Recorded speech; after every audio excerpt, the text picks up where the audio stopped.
Alright, got me a box of goodies from, where's it at? From Shoop. Got, these are the, okay, where's the two? There.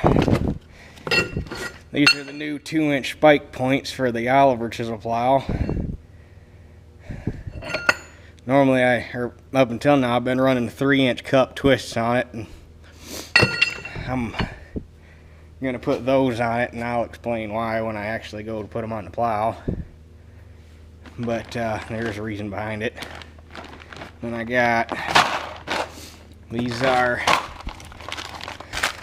oh no, John Deere.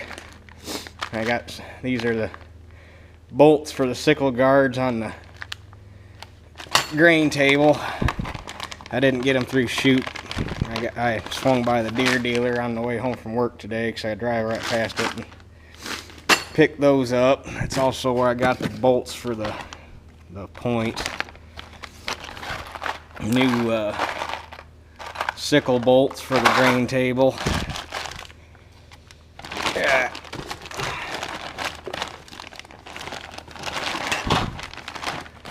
And I got 8 new sickle guards. And this is actually a box from Mayball that I just threw the guards in, had combine parts in to begin with. So didn't have to order any new sickles because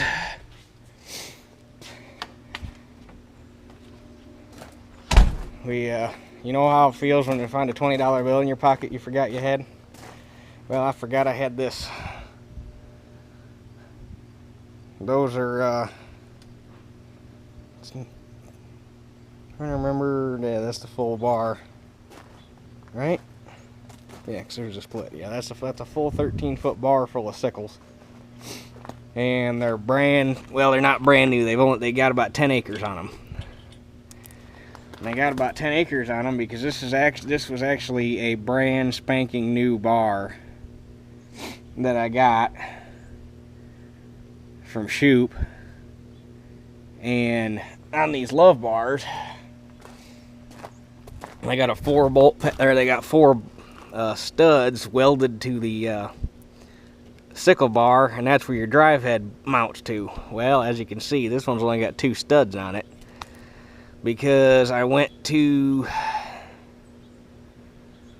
I'm trying to remember what reason I had to pull the sickle out.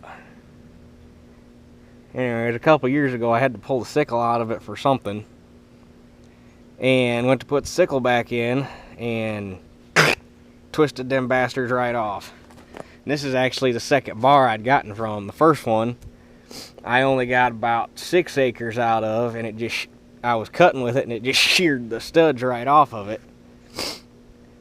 So I called Shoop and they sent me, because this is actually a 2-piece bar for shipping purposes. It splits right here.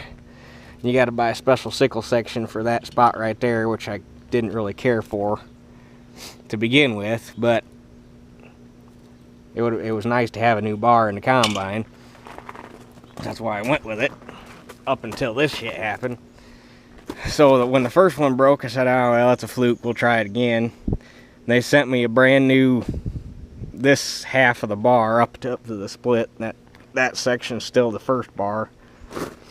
And I ran this one, I got a season out of it, and then I got like a half a season out of it when that happened. It's like, well, screw this. So I got my old bar back down, and it still had all rivet-on sickles.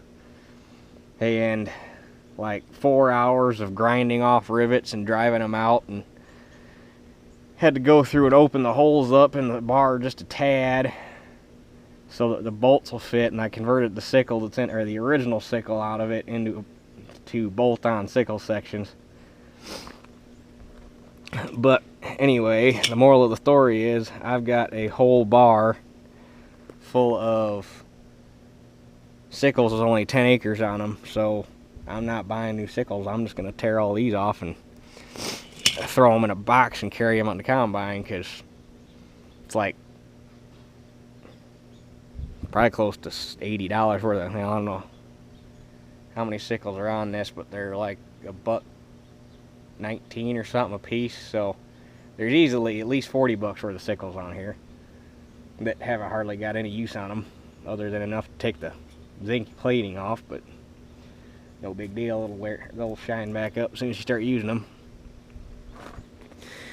And also, just because they're sitting here, got dual hubs now for the 1950T and the 1800,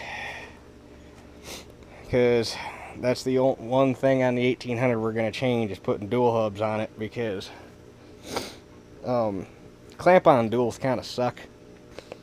They're not, I mean, they work, they do the job, but they're not really user-friendly. You can put axle duals on and off. You can put both axle duals on and off in the same amount of time it'd take you just to put one clamp-on dual on the tractor. And then trying to pry them back off when they stick in, it's just, yeah, no. So the 1800 and the 1950T are going to get axle duals put on them, and I actually think axle duals look cooler than clamp-ons too, so that's what those are. And then, and that's actually worked out pretty good. So we got those from Justin Meyer up in Minnesota, and he had one pair that had been on there for a few months, and Dad kept watching them, and Justin called him and said he got a second set in, and he had that first set, and he said it's the longest he'd ever held on to a pair without moving them, and he wanted to get rid of them, so he sold them or he told Dad if he took all four, he'd give them to him for 350 bucks a set, which is dirt freaking cheap for those.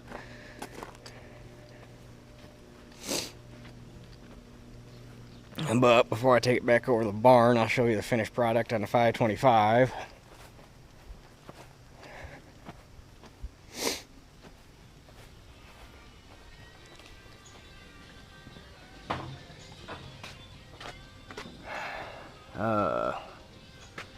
Get in here. Should have done this before I put the sickle back on, or before I put the reel back on. So there's a patch here. This is the big patch we put on in the video.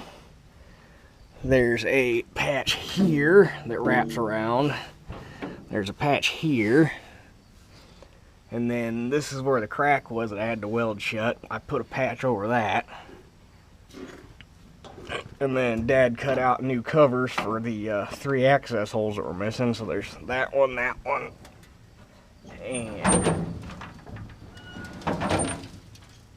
if you can see it, that one right there. And putting that patch on helped tremendously, because putting all that heat on one side when we were welding it shrunk that side of the auger just a little bit and put a bow in it. So in an attempt to try to straighten it out, we threw a strap around it, which is what this is right here, and tried picking up on it with a forklift. And all we managed to do was pick the head up and didn't move the auger an inch, or budge the auger an inch. So it's pretty solid now.